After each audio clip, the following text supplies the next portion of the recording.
Start an IRA account. There's 2 IRAs that you can start, your traditional or your Roth. Okay, take the money and put it away. This is after tax dollars.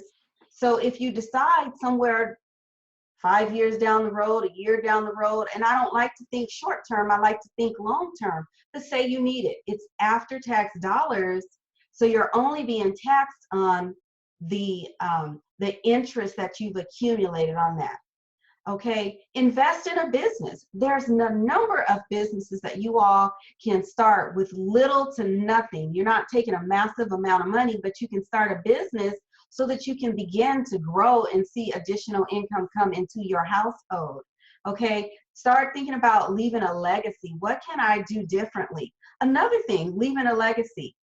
Get a life insurance policy, you all. You know, our people don't believe in life insurance. I'm not going to say that they don't believe in life insurance policies, but their thinking is minimal. It's like, well, why do I need a life insurance policy? I don't have any kids, or I don't have any assets. Let me tell you this, the other folks out there, they get life insurance policies, and so they get large numbers of policies, $1 million policies. So when $1 million plus, so when they pass away, guess what's happening? They have beneficiaries. They have Bob, Susie, Joe, and you know who else. And guess what happens? Bob, Susie, and Joe gets a kickstart because Uncle Bob left them their life insurance policy. Uncle Bob decided to take a little bit of money and buy a life insurance policy. If you're young, you can get a life insurance policy as little as maybe $25 a month, 20, 30, a little bit, you all. But you got to stop thinking about right now and think about tomorrow. Think about the future. Think about what can you leave your kids. Think about what can you leave your grandchildren, and what type of legacy can you leave by just taking that refund check and doing something a little different. So I don't want to get preachy, but I can just tell you guys a whole lot what you can do with that refund check. But don't think about today. Don't think about today. Don't go down the street and get that car that you're going to get stuck with a high interest rate and it's going to break down on you. Don't do it. Okay. Wow, that's good. All right. So now we have a little bit of a foundation. Now, somebody may be asking, like, what does this matter to you? Like, sometimes I like to ask our guests, like, how did you become so passionate about this? Like, let's say, for example, I like your story of, you know, the example of Bob and Sue and all of those people, right? But yeah. Have you ever been left anything? Like, were you left money, or did you inherit anything from someone who did this same stuff for you, or no? No, I did not inherit any money. And as I said a little earlier, both of my parents are deceased. I'm about this. If I haven't walked the walk, then I'm not going to talk the talk. My financial struggles started back right after college. I was that college student that visited all the tables at the beginning of the school year and had massive debt when I came out of college. Believe me, I did pay it down, but I didn't learn my lesson. And what I mean by didn't learn my lesson is I got married at a young age and I had this lavish life going on for me. And then when things hit rock bottom, meaning he left, I didn't have that same lifestyle. So I had to rebuild. And by rebuilding, I became a lot more self-disciplined. I started picking up books, and I just started thinking about how I appreciated money, what it could do for me a lot differently. I began to say, hey, I'm 30 years old. I need to start saving. I need to start saving for retirement. And it was at that point that I almost lost it all, but I was able to turn things around. And not quickly, but I was able to really, really turn things around. And not to sound braggadocious or any of it, when I say I was turning things around, I was, able to, probably 7 years later, I had 3 pieces of property. My 401k had begun to grow substantially. And part of it goes back to the question of the scholarships and the education. And it was about the choices, you all. The choices really that I made financially with my money, and started being a little bit more, not a little bit more, a lot more accountable personally about the choices and the decisions that I made with my money. Okay, so you're a coach, speaker, writer, author. Yes. I know you probably like all of them better than being an author, or maybe I'm wrong, but the one that attracted me the most is the author, right? I'm an author myself, and I love being an author. I love just even saying you're an author or being in the room with other authors. Okay. But you have a book called Attracting the Best. Yes. Now, some of us who are not educated, like what you spoke about before, I picked up on a few things you said. You talked about books. You picked up some books. You talked about education. Yeah. But sometimes if we're uneducated, we don't see how the two come together, like how the two make sense. We're talking about money. I want to learn about money. We're talking about books. We're talking about attracting the best. Right. What is this book, Attracting the Best, about? Okay, I love it. Attracting the best, you all. You know, like I said, in life, I was going through some situations, and some of those situations reoccurred, whether it was, I'm going to say more prosperity and abundance. And I just began writing affirmations down on a daily basis, and it became like a habit, like something that I love to do. And I started writing them out and posting them on Facebook, and I started seeing that people were commenting on them and liking them. So I noticed that what I was speaking was actually coming to fruition. You know, what we think about, we bring about. And so I turned it into an audio, and then I thought, you know what? I need a book. I need a piece of me. And that's when I decided to turn my affirmations into a book. It's 30 days of money, wealth, prosperity, and abundance affirmations. And not just the affirmations. What I really love about it is that I went a little deeper to dissect, to say, okay, what does the Bible really say from a spiritual standpoint? What does the Bible say about wealth? What does the Bible say about prosperity and abundance? And how is it that we as a people individually, if we want to change how we feel about something, we think about something, how can we truly put that into action, or how does it really manifest? And so that's what the book is all about. You know, we hear the law of attraction, and it truly is about the law of attraction. Attract the best. You know, if we hang around 5 broke people and we not broke, then we gonna be that 6th broke person. So I had to change the language, change how I started thinking. You know, I am a money magnet. Money arrives in my post box or my mailbox on a daily basis. Yeah, it may be. I am a money magnet. Yes. Money goes through near-death obstacles to find its way to me. Yes. You know, and some people look at money, you know, from a biblical standpoint, it could be looked at as evil, but it's not, you know. So that's what the book is. Because in the Bible, it does say it's not the money that is the root of all evil. It's the love of money that's the root, right? Exactly. Okay. That's true. Book of affirmation. Now, is there a secret? See, we don't want. Well, I don't know. Let me ask you. Yes. Someone is watching this and they're like, well, these affirmations, I'm not going to just say this stuff. It's just affirmations, blah, blah, blah. Do you believe that we also have negative affirmations? We do have negative affirmations, but again, as I said, you know, what we need to watch the words that we speak. The tongue can be a weapon, and we're not even really realizing it. So yes, there are negative affirmations that one may have, and we have way more negative affirmations.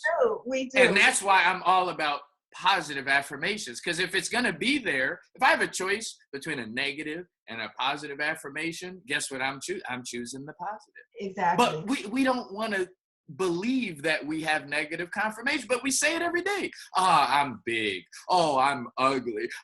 Nothing good ever happens to me. Better get these book of affirmations. Exactly. Why not? You know what? The other thing about them is not just the affirmations themselves. It takes you all through exercises to really get you to think. At the end of the day, the beginning of the day, when you wake up and you do your morning meditation, or before you go to bed and you say your prayers, or whatever time you allot yourself, there's exercises in there for you to talk about your intentions.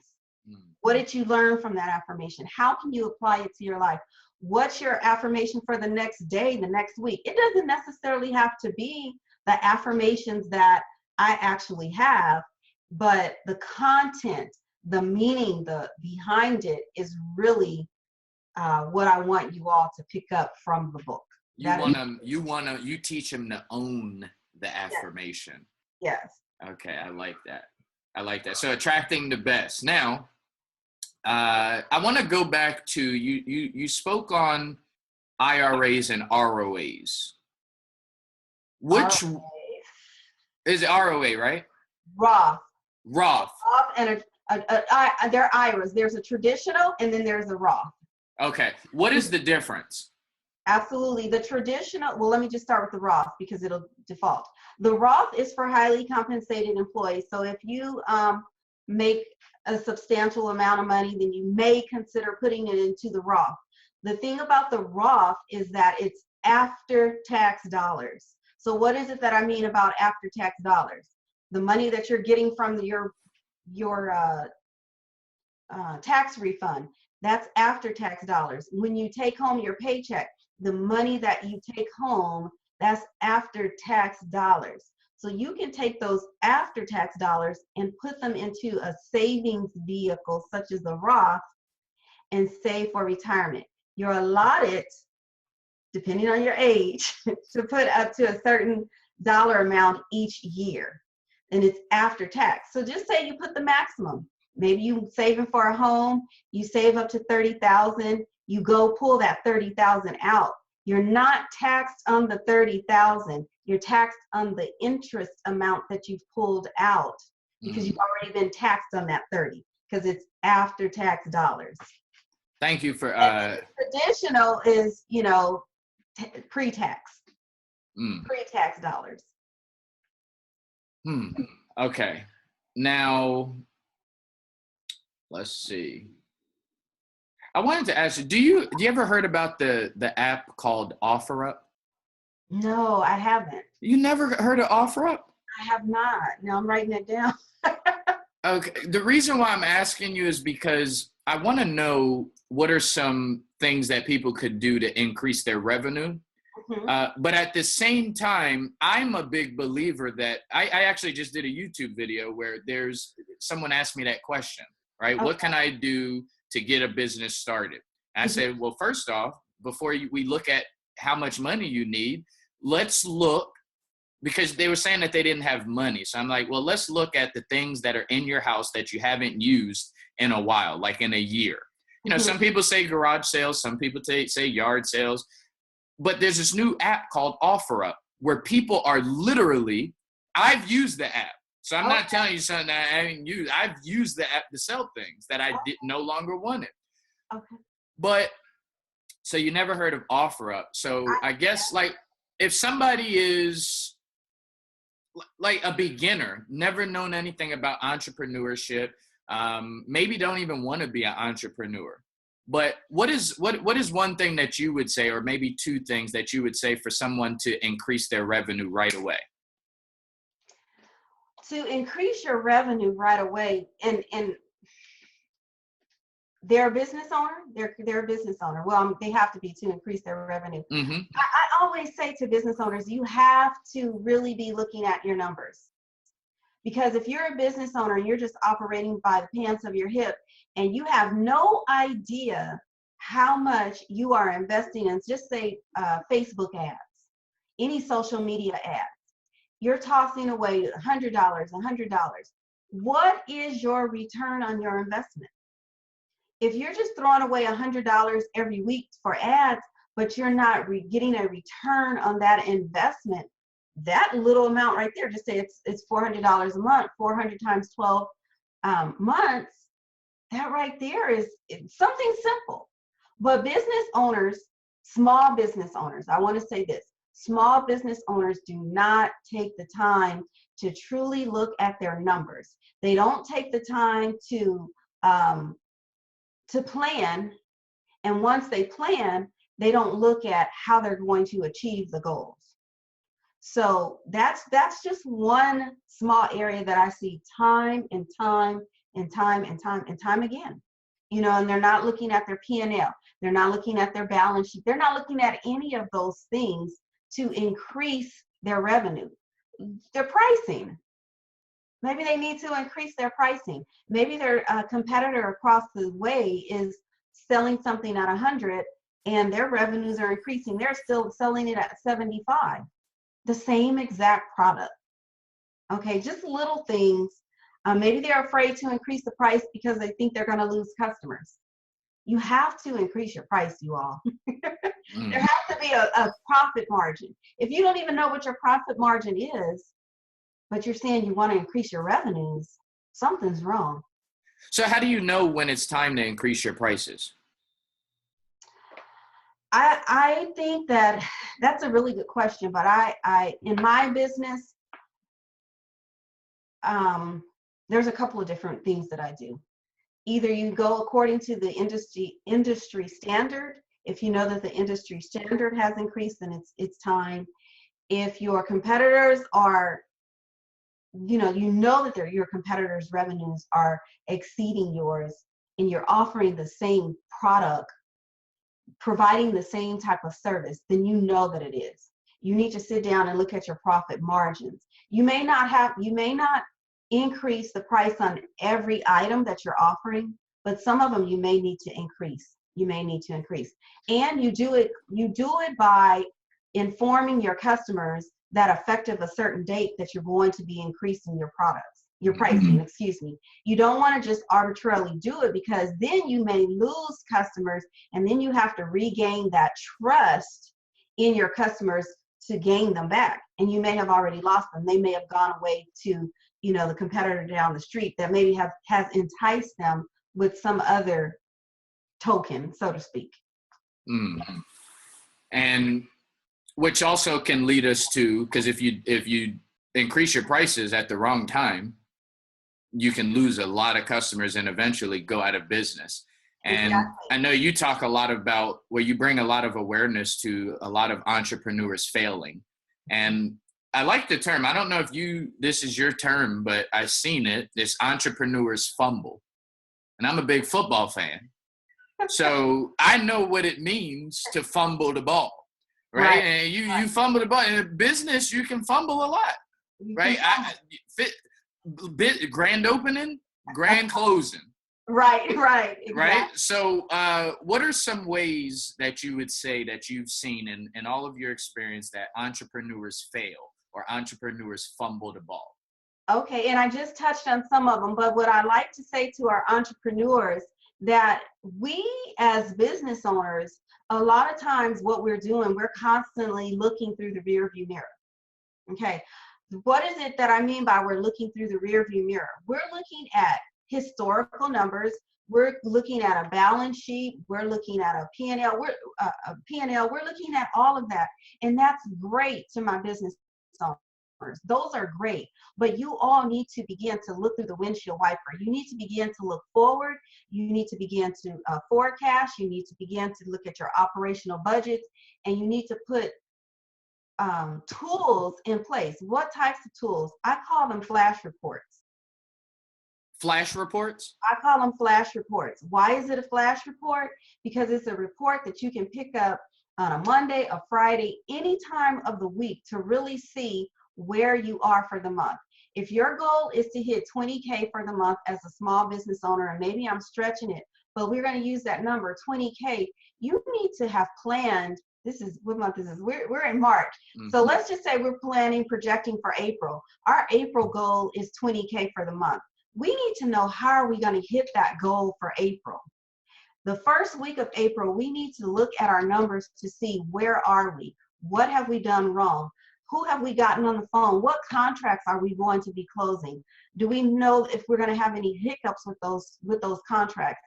How many clients are we converting? We need to be looking at these going forward. And that's why so many businesses fail, because they just, like I said it before, they operate on the pants, they just operate. They look at the frenzy type things, the marketing, the advertising. They don't look at the numbers. And it's the CEOs and the CFOs' responsibility to make sure that they are managing the organization such that they're meeting their goals. You're in business to make money, not to even, to even be flat. It's okay if you go through a period of being flat, but at that point, you need to start looking at different techniques and different strategies to grow the business in a different way. Organic growth. I agree. And you just said a key phrase here. You're talking about CFOs.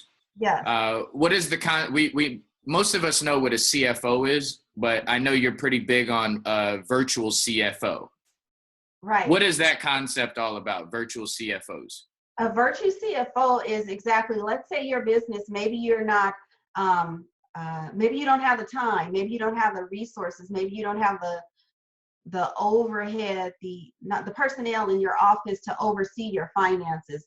A virtue CFO is someone that is virtue, number one, and they act as your CFO. They do your books, they do all the banking, they do those things that you're not equipped to do, whether it's because you're strapped with, I don't want to say strapped with cash, but just say you just don't have the knowledge, but you know that your organization is lacking in that area. As a virtue CFO, we do your operational budgets. We look at your actual numbers that fall in place versus what you budgeted to say, okay, you know what? You said that you were only going to pay $10,000 for your podcast shows for the month of April, but somehow you spent 12, you spent 13. What happened? Why did you spend more? What can we trim down for the next couple of months to make up for this shortfall? That's what we do as a virtue CFO. We run your numbers, we oversee the business for you, and we provide you with sound advice to help you change the trajectory of your business and get you onto a growth pattern where you're seeing success and you're seeing yourself come out of the red and you're operating in the black, and you're able to take those numbers and go to a bank and get some financing done. I know that's right. So that's what we do. All right, that's good. And what gets you? What gets you excited, Dr. Cozette? Like, what is something that you do that we probably wouldn't even fathom that you do for fun? Well, if you know me, you know I love to travel. Okay. I love to travel. I love traveling out of the country. I love going to sporting events. And of course, I love reading and I love spending time with my family. So those are the main things. You can catch me on a plane at any time besides business, going somewhere, doing something. Okay. Do you dance? Oh, yeah, I love to dance. Okay. What's your favorite dance? You know what? Wait, I'm going to say I love to dance, but I am not good with names. And I love music as well, but I may not know the name of the song. But you know what? If it got a beat, I'm going. Do you know how to dab? Do you know how to dab? Yes. Can we see you dab? No. No, you're not. Not on hey. Oh! Well, we just saw Dr. Cozette. Oh. You just did it a little bit. That's good. Oh, my goodness. Yeah, you got me. All right. So now you were talking about traveling. Okay. Yeah. And I receive tax write-offs for a lot of the traveling that I do. Mm-hmm. We didn't touch on tax write-offs. I don't know if you can, but can you talk to us a little bit about the importance of tax write-offs? Absolutely. Very important to say the least, but the main thing that I like to say about the tax write-offs is you guys, please keep accurate records. And that goes back to,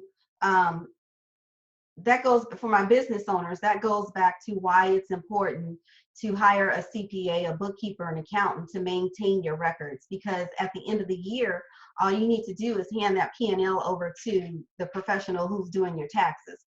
But record keeping is vital, because if you're audited, that's going to be the very first thing that they're going to ask you. Please provide me with a backup to support your travel expenses. And this is business owner or non. And why I say non, because you can write off travel on your personal taxes. Maybe you put it on your Schedule A. Maybe you say your employer didn't reimburse you. I'm going to go somewhere right now. But you can put that on there. But I want you to know that a lot of times as taxpayers, you all don't think the whole story through. Why would you put travel on your tax return saying that your employer didn't reimburse you?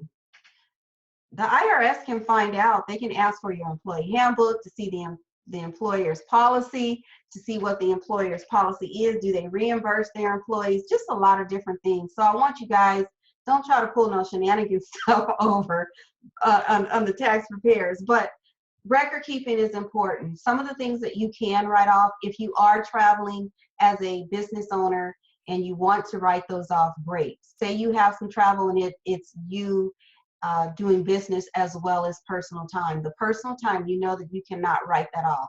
If you are gone for 5 days, your business is 3 days, your personal is 2, then you do an allocation. You do 3 days that you're writing off for the business and the rest is not. You can write off the meals. You can write off the lodging. You can write off the Uber. All of those things, that the expenses that you incur when you're on that trip, you can definitely write off. Say you have uniforms. You can write off uniforms. This question has been asked of me a couple of times this tax season alone. The definition of a uniform is not this outfit that I have on. I'm at work, but this is not my uniform. A uniform has a logo on there. It has something that defines or identifies you as an employee of White Tax Services or My Financial Home. That is a uniform. A uniform is something that you would not wear to church, you would not wear to a social event or anything like that. Now, there are organizations out there such as Mary Kay, which I can think off the top of my head. Those women wear uniforms. Yes, those uniforms can be worn to other events because they're business suits. But I know for a fact there's a tag in those suits that say Mary Kay. So they're defined as a uniform. So the cleaning, your cleaning bill where you take them to the cleaners, all of those things you can write off. Your automobiles. You can write off your automobile. You're either going to use your mileage or you're going to use your actual expenditures. I'm not going to go into full detail, but just know you can look it up. You're either going to track your mileage or you're going to write off your actual expenditures. If you lease your vehicle, then you cannot write off the mileage. You can only write off actual expenditures. So if you lease the car, then you cannot write off the miles. Why? Think about it. Because when you lease that car, you can only drive a certain amount of miles. And if you go over, then you pay when you turn that lease in. Okay. But if you are writing off your business, your automobile, make sure you're tracking that. Make sure you have an auto log and you're tracking it, because that is the first thing that the IRS will ask you if you're ever audited. Make sure you bring your auto log. Don't cheat, because the other way that the IRS can find out, they will ask for your receipts. You took your car in for repairs at the beginning of the year, they want to see that. They say, let me see. Right, it has the mileage on there. You took your car in December, it has the mileage on there. Take the in plus this, subtract, we know how many miles you drove. In California, we have small checks. They track our miles. It's uploaded to the Department of DMV. They can find out these things. So don't try to get over on the IRS, you guys. No. Don't do it. Don't do it. Don't do it. But those are just some of the things. Make sure, for those of you that are doing, your personal return, make sure your tithings, your contributions, all those things you're tracking. Make sure that you donate that bag of clothes to Goodwill, Salvation Army, so that you can write these things off at tax season. And again, just make sure you keep accurate documentation. All right, so real quick, that was a real quick overview. No, that was good, because I believe more people should be educated, whether you can get tax write-offs or you cannot. Mm-hmm. You should position yourself to at least learn what it's about. So I thought that was great. Now, you're on an 8-city tour. Yeah. And the thing that I really like about you, Dr. Cozette, is that you are a great example, especially for young women, of someone who can be successful, but not necessarily on television or, a famous celebrity, right? You could see you just the same way you could see a Warren Buffett. Most people don't know what Warren Buffett looks like. Right. They could see him right on the train and they wouldn't know who he is. Most people. Right. So you're on this 8-city tour. And that I just like the sound of that, right? You're on an 8-city tour. Where are you going on this 8-city tour? Where can we get more information about the 8-city tour? And who should be following and coming to this 8-city tour? Absolutely. Great question. So I'm excited about this 8-city tour. You guys probably have figured it out. Like, does she sit down? Nah. I do, but I declared 2017 as my year. So let me just tell you all about this tour. It's called Up Level Intensive Weekend. I'm taking 2 weeks off, or about a week and a half after tax season, and then I'm headed to Mobile, Alabama. That is my first stop. Mobile, Alabama. From there, we come back to Los Angeles, California, and that is the weekend of May 6th and 7th. Then the weekend of May 20th and 21st will be in Cleveland, Ohio. Then we'll head to Alexandria, Virginia, June 3rd and 4th. And then the last weekend in June, we're in Phoenix, Arizona. We're going to take the summer off, and we're going to pick back up. The later part of August, we'll be in Houston, Texas. Then we'll head over to, New Orleans, Louisiana in September, and then we wrap things up in November in Albuquerque, New Mexico. So if you are in any of those states or surrounding areas that I just mentioned, I'd love to meet you. I'd love to greet you, and I'm going to tell you why you should be there. Because this conference is a 2-day conference, a 2-day intensive. And what is it that I mean by intensive? It is for those business owners who are looking to propel, looking for those business owners who are interested in getting out of that stagnant growth and growing their business. We're going to be providing proven strategies. I shared some of them, just the tip of the ice, but we're going to be sharing proven strategies for growing your business. I'm going to give you the metrics that you need to be tracking on a regular basis. I'm going to give those to you. I'm going to give you the formulas to success. Each industry is a little different, but there are key metrics that you should implement in your business. I'm going to give those to you. We're going to be talking about sales and marketing. We're going to be doing some, I forget the word, but we're going to be doing some role playing. Yeah, some role playing. Okay. We're gonna have some hot seats. We're gonna have things that will just help you grow your business, propel. We're gonna have someone there talking about branding and building your tribe. So it's myself and 2 other master facilitators who will be running the conference over the 8 cities, but we want you to be there. If you're serious about making a difference in 2017, 2018, and beyond, then this conference is definitely for you. This conference is for you. I was in corporate America for 20 years in finance, CFO, controller. So when it comes to numbers and really seeing the big picture of an organization, I know what I'm talking about. So I welcome you. I welcome all of you to just join us. You can find out more about the tour at uplevelintensiveweekend.com. And that's uplevelintensiveweekend.com. Okay?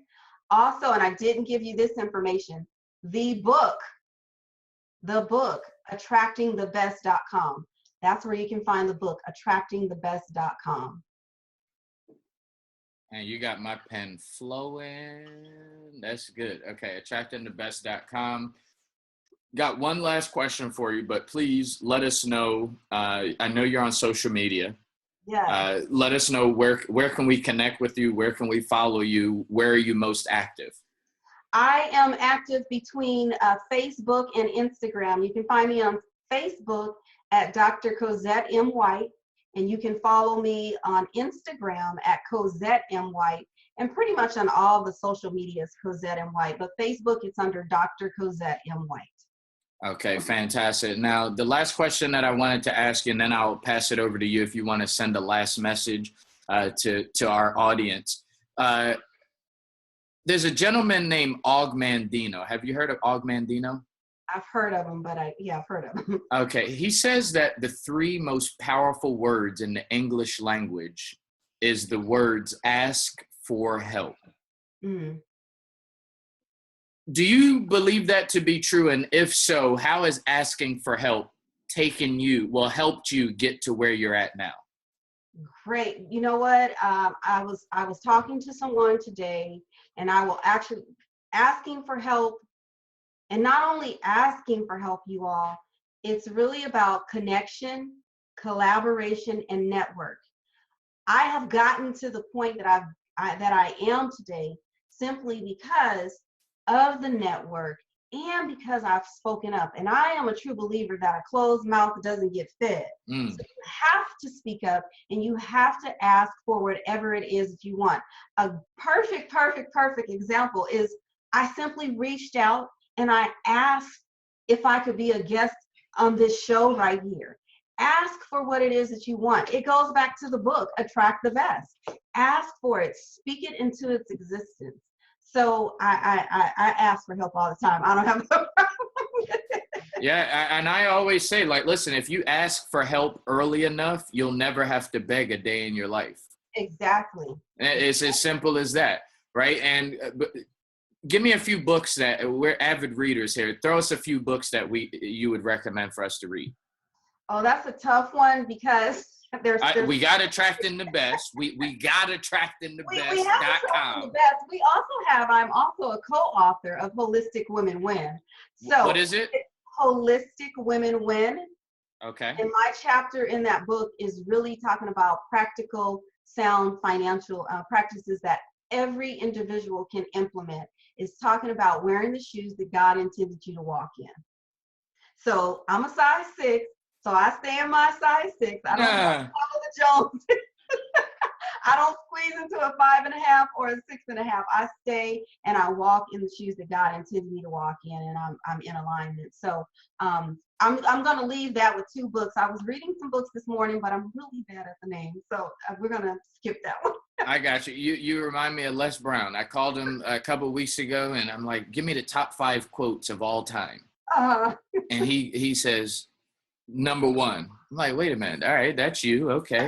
And he gives me another one. I said, okay, that's you. He gives me another one. I said, wait, no. I'm asking for the top 5, like your top. And he said, I know what you're talking about. And he just kept going with all 5. I was like, all right, got to respect it because they are good. He ain't lying, right? So what is, as we close, what is how would you like to, do you have a last message for our viewers? Anything that you want to talk about? I just want you all to know that, and I said it a few minutes ago, and I'm very, very, just go after what it is that you want, live life on purpose, be focused, be passionate about whatever it is that you desire to do. Don't listen to the naysayers on the side, but just stay focused. These last couple of years, I've been able to shut down the walls, the doors, close the doors, and just get focused. And I know that that's not something that everyone can do, but if you're passionate about something and you have a dream, you have a desire, whatever it is that you want, just do it, you guys. As Nike, just do it. Don't worry about what you think the outlook is going to look like. Just do it and run with it, and I guarantee you it'll be the best ever. And as it relates to your money, start with your mindset. Start with your mindset and start thinking a little different about how you feel about money, how you handle your money, and things can change. Things can definitely change. So that's my word. What I want to my comments that I want to leave with you all. We said where you can find me. I'm on most social medias under Cozette M White. Facebook is Dr. Cozette M White. I'd love to meet you. Love to connect with you out there in Cyberland. Got questions for me? Reach out to me. I'm available. Ask the doctor. Let's go. And Yes. If you want to change your mindset, go to AttractingTheBest.com. Pick up the Attracting the Best book. Again, you guys know we're big on affirmations, positive thoughts, and where the mind goes, the body flows. Thank you again so much, Dr. Cozette, for being here on the show. And we're signing off. It's been an honor. Thank you.